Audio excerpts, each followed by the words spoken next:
Toledo played a football game on Tuesday. Why do we care? This is Locked On UConn.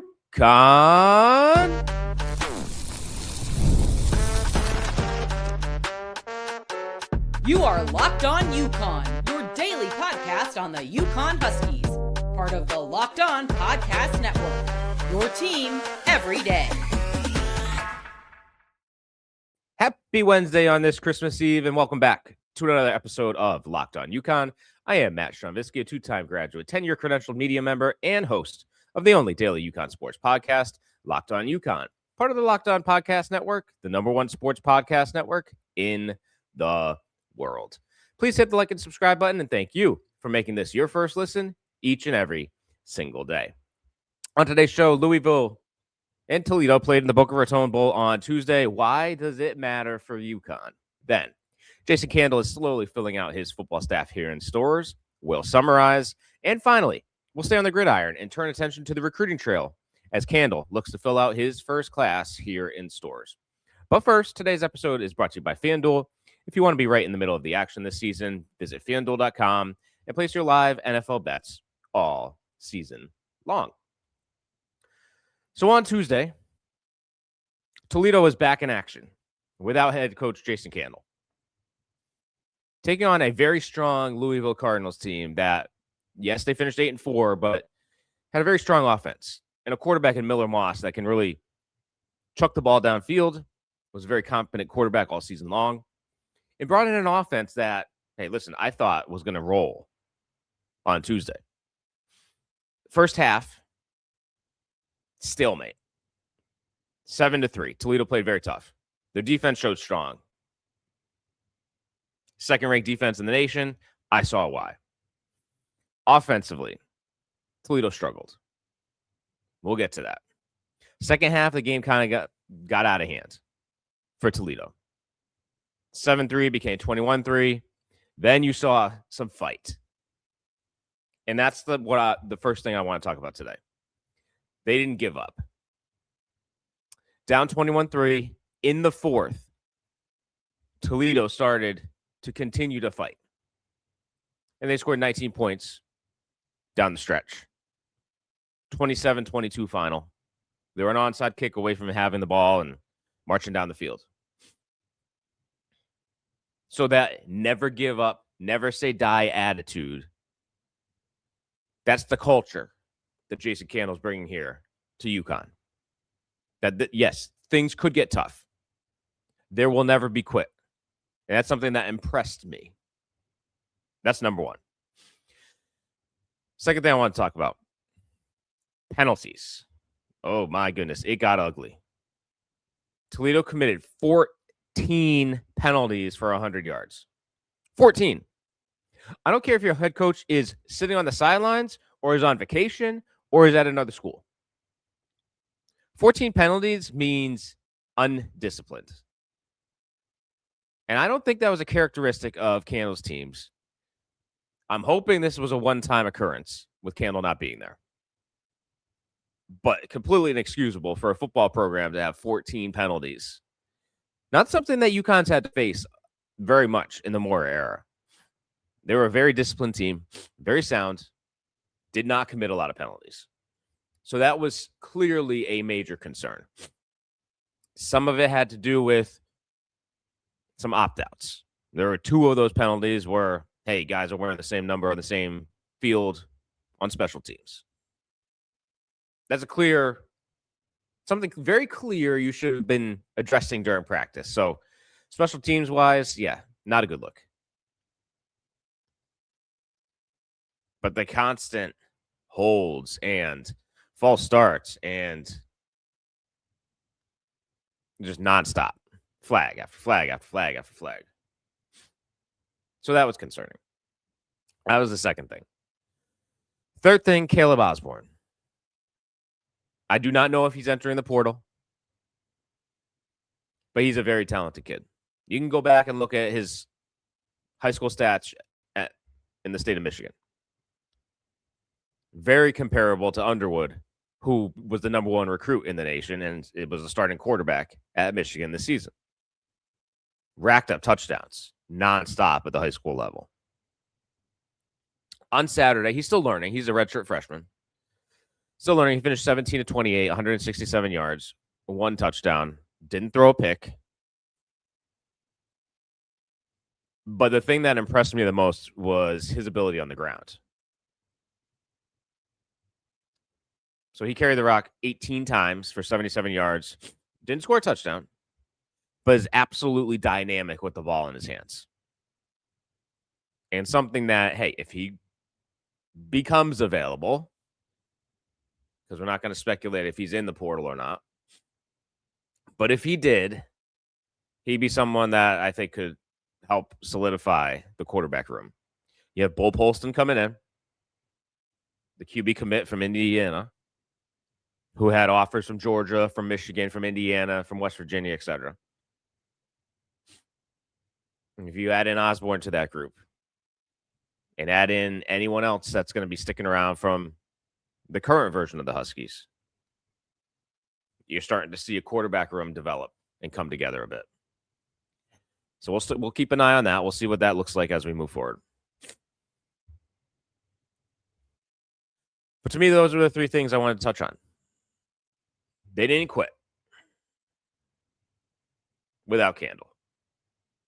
Culture. They struggled from a penalty standpoint. Bit undisciplined. I'm going to give him a pass just because Candle wasn't there. But 14 penalties, that can't happen. And then from a quarterback standpoint, Caleb Osborne was very strong. So those are the 3 things. 27-22 was the final. Louisville, listen, they were a tough team this year. They gave Miami their only loss earlier in the year before they fell a second time. But it was the only early loss that Miami had. Miami's now in the quarters of the college football playoff. Miller Moss is a great quarterback. And they shut that offense down for a good chunk of that football game. And I know Vince Karras, defense coordinator, is going up to Syracuse. But if UConn is able to, and we'll talk about players that could potentially be coming here, who's going to be in the portal? There's some players that will be available that could be a great add to the UConn defense. And we'll talk about in the 3rd segment of today. But Toledo is in action. There's a good opportunity to check out, hey, what's the Candle operation look like? Even though Candle wasn't there. Some of his staff will be coming here to UConn. We'll talk about that after the break. But it was good to finally see them in action. So on the other side of the break, we will talk about coaching staff and exactly who will be coming here to UConn over the next. Listen, it's going to be happening quick because UConn's got to start filling out the staff very quickly. And then they've got to really finalize this recruiting class, get a full roster in here before spring football.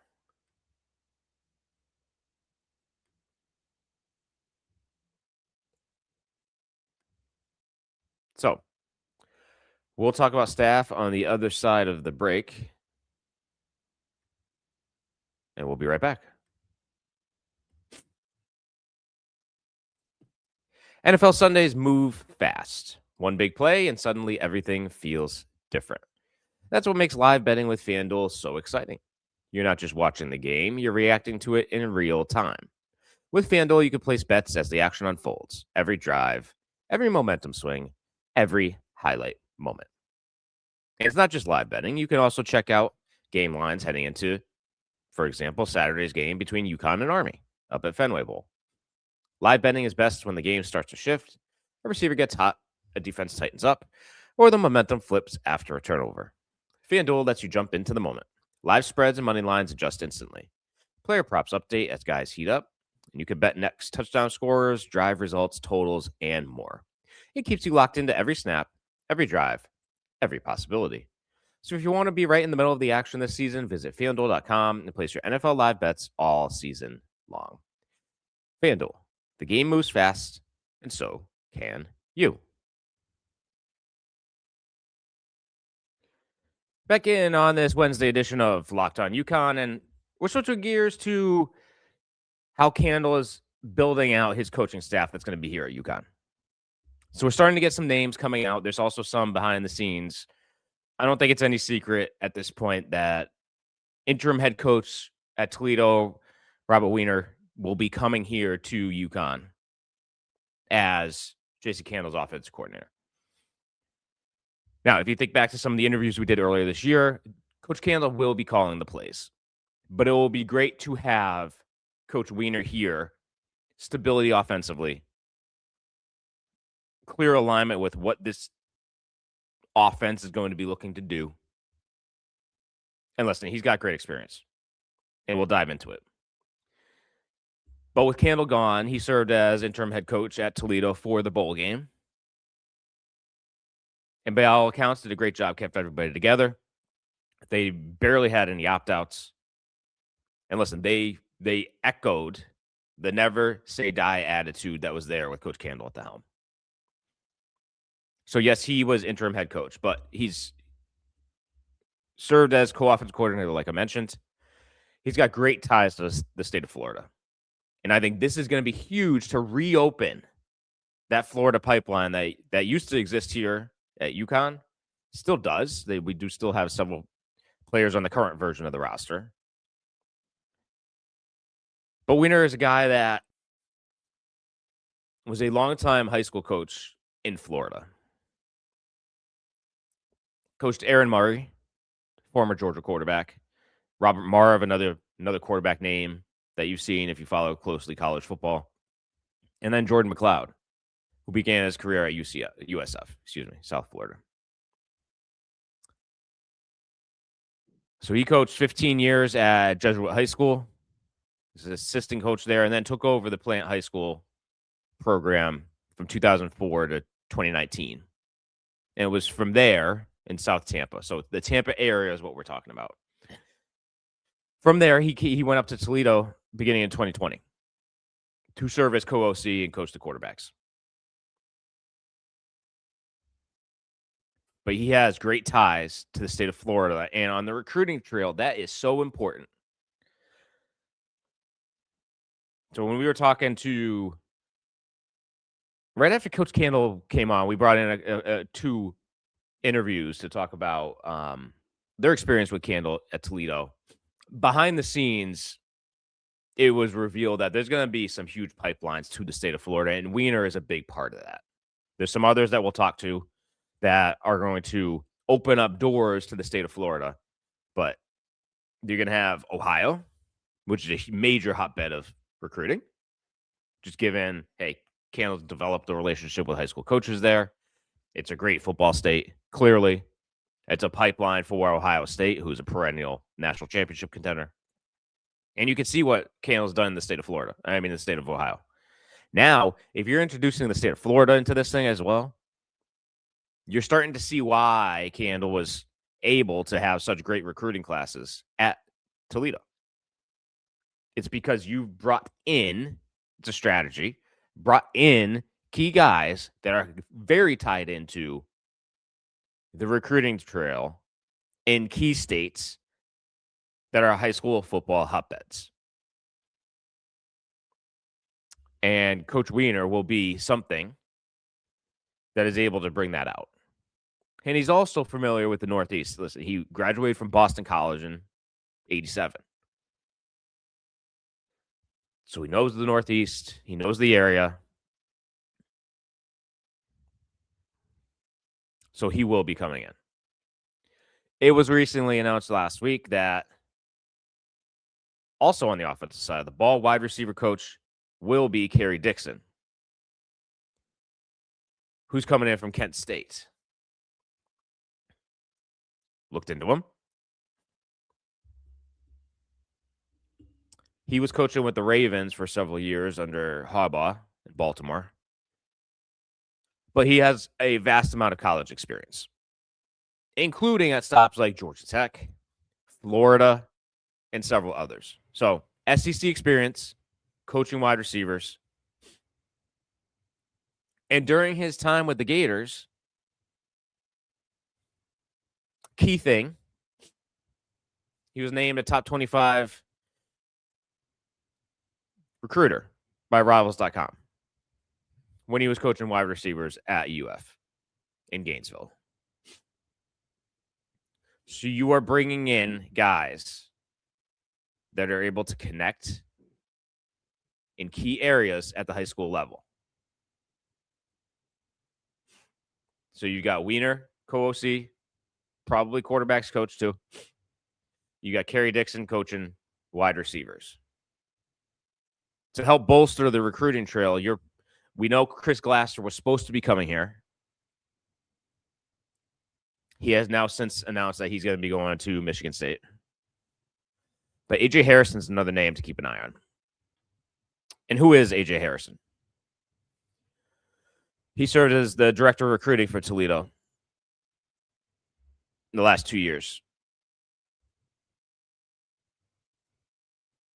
And that's led to the top recruiting class in the MAC in 24 and in 25 per 247. He played at Toledo, former tight end, and then transitioned to off-the-field responsibilities, was a assistant recruiting director, and then assumed the director of recruiting position, and will be coming here to UConn under Coach Candle. So with those three names, the biggest thing are their ability to recruit. Florida's going to be huge.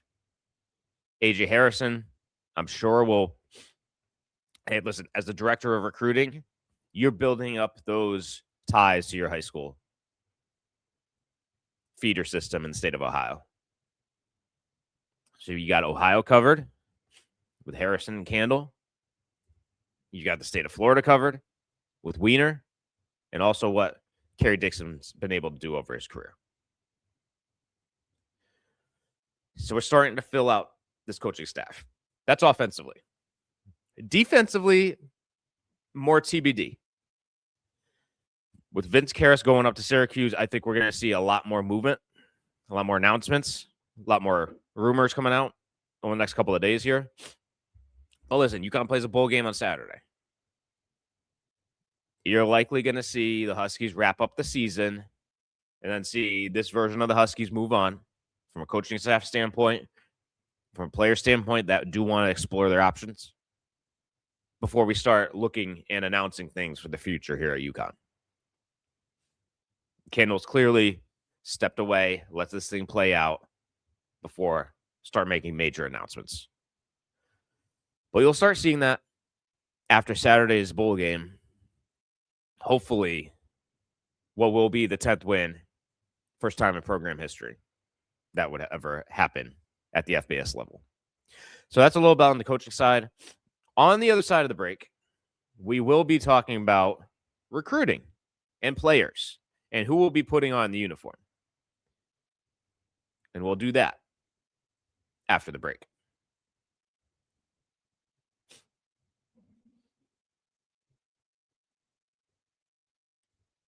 Back in for the final segment of today's Locked On UConn. And we are staying with football and moving from coaching staff to the recruiting trail. And even without a fully announced staff, Coach Candle is starting to really build out his recruiting class. 6 guys already committed. All of these former Toledo commits that are following Coach Candle and the majority of his staff here to Stores. First up, we talked with Bo Polston, quarterback, end of last week.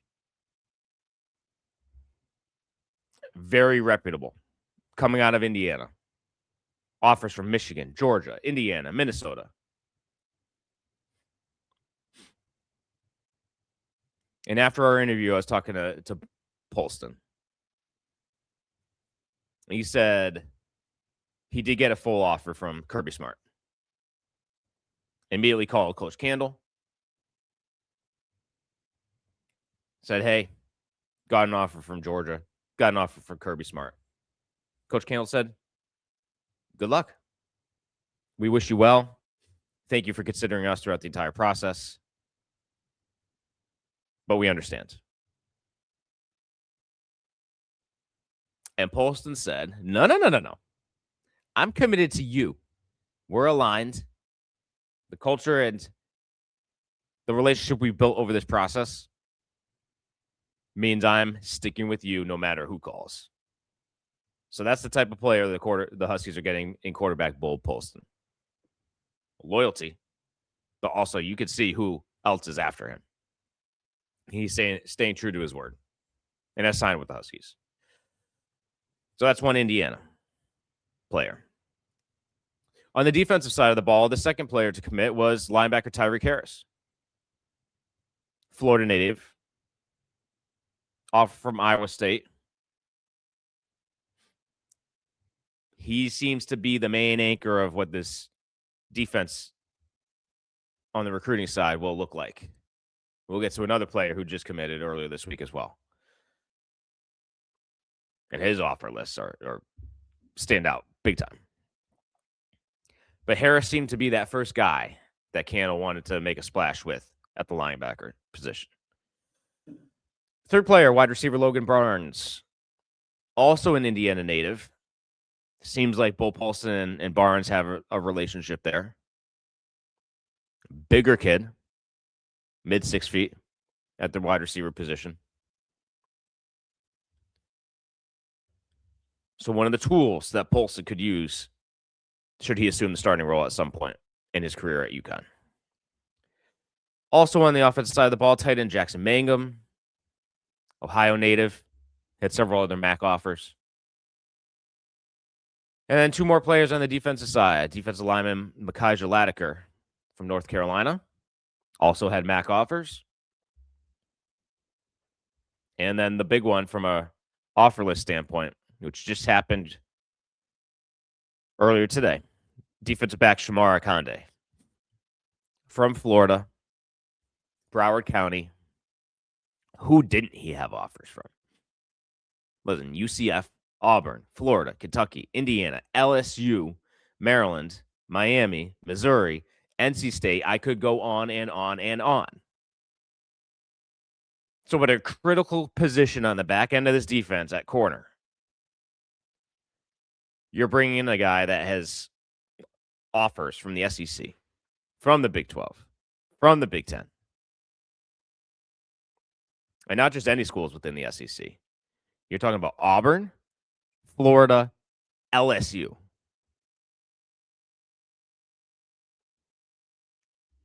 And in the Big 10, you're talking about Indiana, the number one ranked team in the nation. Who was after Polston? Who was after Akande? And Candle won those battles. His staff won those battles. So you're starting to see with some of the guys that have committed here to the Huskies exactly what the recruiting battle is going to look like, who the staff will be competing with, and if they're competing with these type of players at Toledo. Listen, whatever the perception is that is out there, you're going to be able to equal or exceed, and I think you're going to be exceeding prior recruiting performance from this staff at Toledo. So those are the commits. There are several other offers out there, including players that have recently said, hey, we're entering the transfer portal after the bowl game, which is what happened after Tuesday's game, very quickly after. And you also saw several coaches announced too. Nothing official, so we're not going to get ahead of the story here. But you're going to see current coaches from Toledo who have said they're leaving. And you're going to see current players from Toledo who have said they're leaving, also coming here to UConn. Some of them to keep an eye on. I think one of the big ones is on the back end of that defense. You have an all-conference safety. that should UConn get to commit, we'll talk about. So that's just a bit of what's happening on the recruiting trail. 6 players in, 3 on offense, 3 on defense. And listen, we've got the bowl game on Saturday. That needs to play out before you're going to start getting news from a fire hose on Candle's future program here in stores. But again, I think they're being, for the most part, it's let things play out from the current version of the Huskies. They're trying to accomplish something here that's never been done at the school, which is win double-digit games at the FBS level. And then after that transpires, with a win, we're going to see much more of the coaching staff fill out. And then certainly from a roster standpoint, what does that look like? Who else is entering the portal? Who's going to decide to actually leave? Who's going to stick around and stay? And a lot of this will have to do with, yes, the relationships that get built by Coach Candle, but also from an NIL standpoint, what are the Huskies doing to keep players here in the state of Connecticut, such as Cam Edwards, such as Victor Rosa, and several others. So we'll stay very closely tied to what's happening on the gridiron. It is football week. There is a big game on Saturday. So we will be sticking with football. Basketball is off. It will be a football-centric show here the rest of the week. So with that, thank you for tuning in to today's episode of Locked On UConn. Please hit the like and subscribe button. And for a second listen, check out Locked On Sports Today, hosted by Peter Bukowski, part of the Locked On Podcast Network. Your team every day. And as always, go Huskies!